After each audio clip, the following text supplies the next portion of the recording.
Hi, I want to take you through this Tesla case final lecture. It may be in a couple of pieces to keep it short, but before I start, I just wanted to read something shared with me that I think uh, can reflect where we all are. I will teach you in a room. I will teach you now on Zoom. I will teach you in your house. I will teach you with a mouse. I will teach you here and there. I will teach you because I care. So just do your very best and do not worry about the rest. So as we look at Tesla, there's a number of things we've done. There's notes here that you can follow. Also, I have this in a Google Docs on our shared site with notes below that I actually spoke into the mic. So there's some humorous miscatches and things in there. But at its base, just to recap, we looked at what strategy was about early on. And you can take a couple minutes and look through that slide.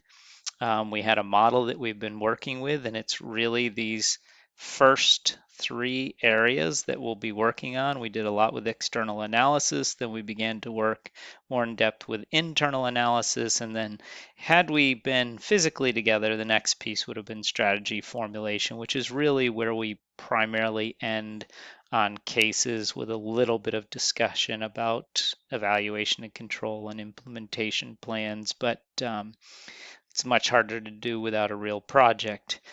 Fortunately, we have one this semester. So we start by understanding the general environment, the conditions under which all businesses are working, and we looked at a steep analysis.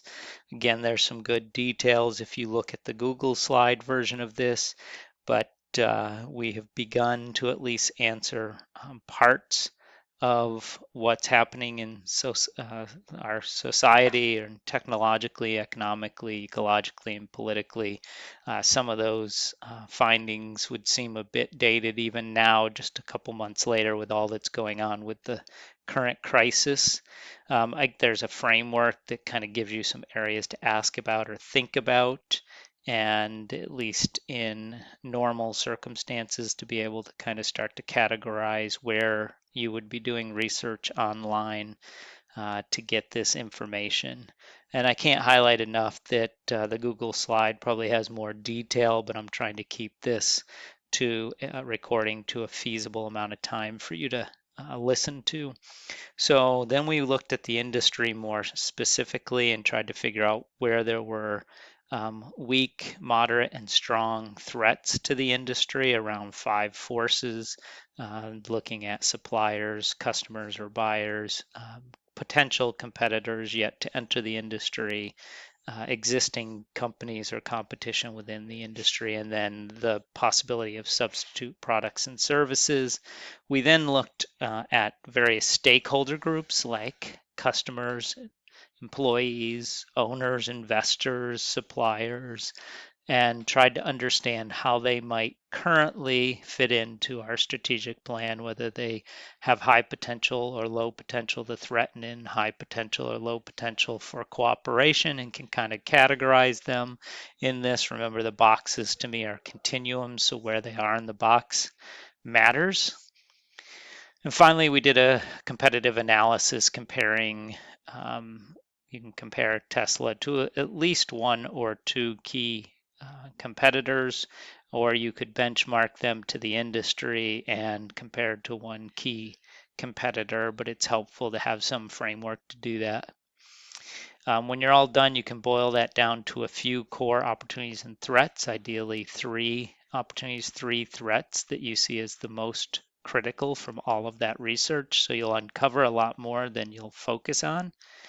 And then we shifted to internal scanning. And internal scanning, we talked about structure. The way we approached that was to look at the organizational chart, but particularly to think about the board and the connections that the current board has with other companies. And then we talked a little bit about culture.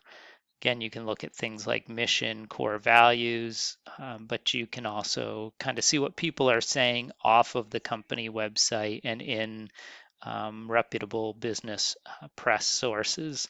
Then we started to move into resource capabilities, particularly the two biggest areas that we look at are typically strategic marketing and strategic financial factors.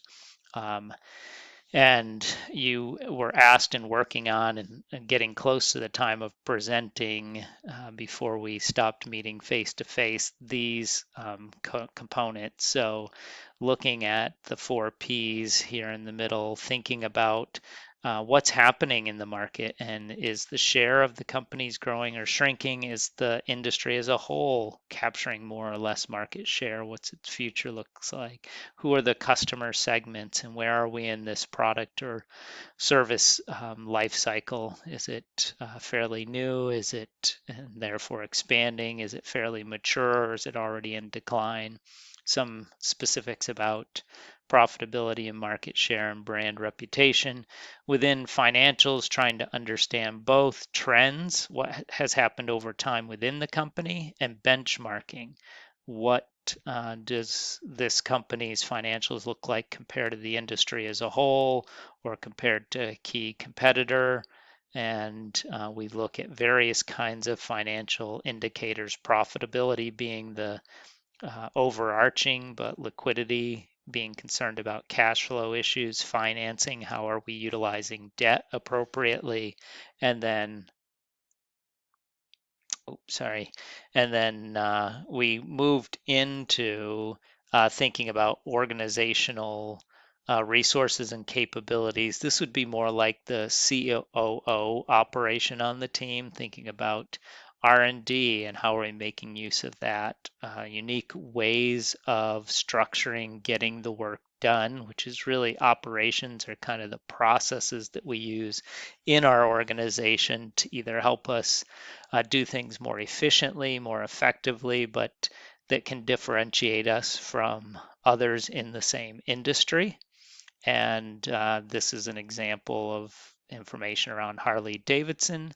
And then we looked at HR factors, and so this could also fall into the COO, or maybe the CEO wants to pick up on those and understand things like, have there been lots of complaints? Is there high turnover? Are we having trouble recruiting talented staff? Do we have trouble training and creating career paths for people? Or are those things that we do particularly well? And how are we making use of technology to aid in the work that we do? Or where are we maybe being deficient, where technology could support and better help what we do? And the interlocking boards we talked a little bit about, great area for the CEO to jump in, as well as doing an assessment of the current leadership. I recommend using the 5 leadership practices that are listed here. Please keep in mind, no leader is great at everything. No leader is terrible at everything, at least comparatively to themselves. They have strengths and weaknesses, but often relative to even others within their own industry and others in the similar level of leadership. They will have strengths and weaknesses. And that can be summarized with just 3 strengths, 3 weaknesses, where you've done an internal factor analysis. So if you've done this, you might have 5 things listed as strengths and weaknesses, 5 things listed as opportunities and threats, but as you give them weighting and rate them, you will have a few that materialize higher, because I don't want you to put any more than 3 on a TOES matrix. We also talked about